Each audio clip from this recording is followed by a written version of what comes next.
Hey, if Codex never asked for permission, does that mean it can do anything? No. And that distinction is the key to safe agent autonomy.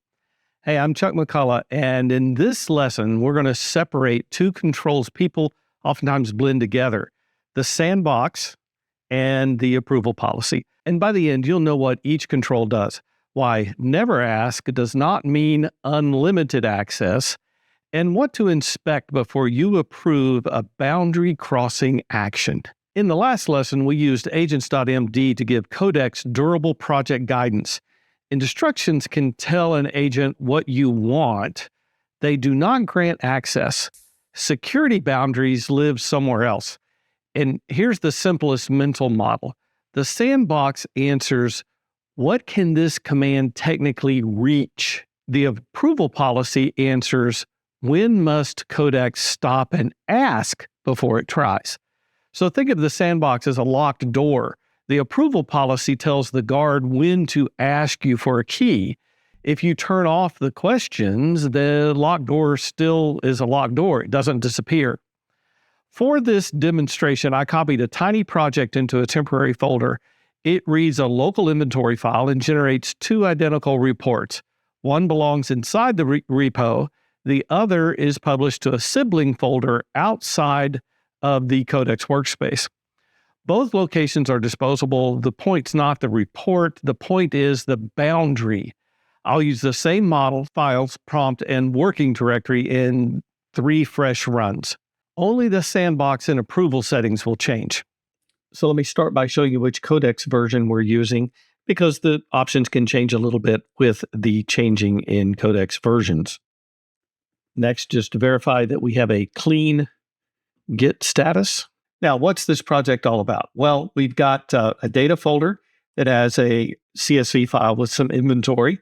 Not much going on there. We have an output folder where we expect to get our reports written to within this repo. Here's the actual PowerShell that does that. So the input path is the CSV file I just showed you. The output path is this output folder, and the publish path is a sibling. It's outside of this repository. It would be whatever demo's parent is, and then a folder over from that. So outside of the repository. All right, we're launching Codex with a read-only sandbox and ask for permission. So here we go. And let's paste in our prompt, which tells it to run our repository report. And we sped this up a little bit.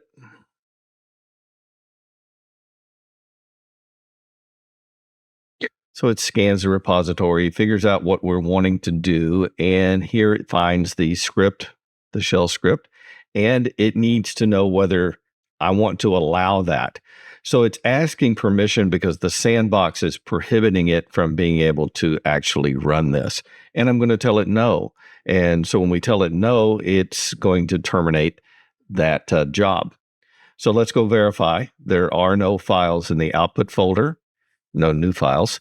And if I go back to the root and look at published, it's empty as well.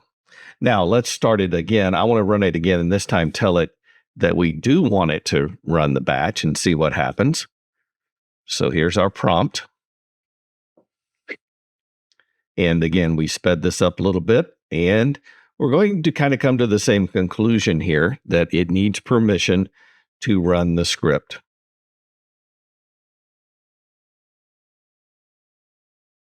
And I tell it, yes, proceed. So it runs the script.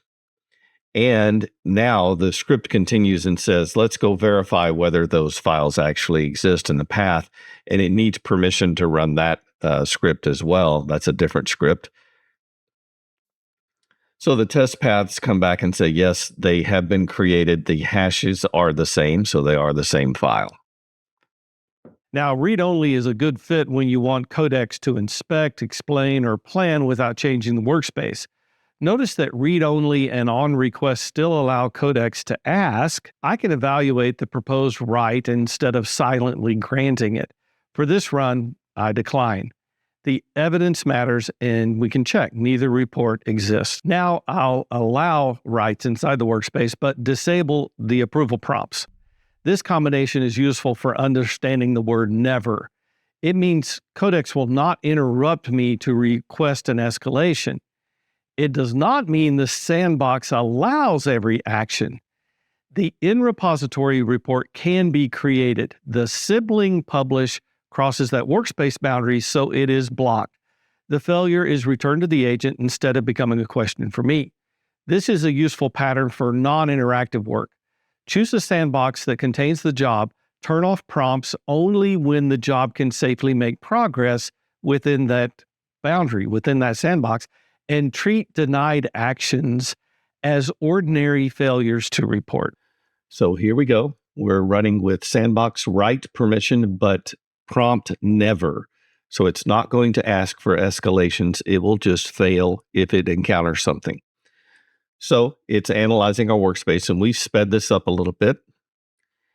It determines that it needs to run this script, and the sandbox is going to prevent that from being able to run.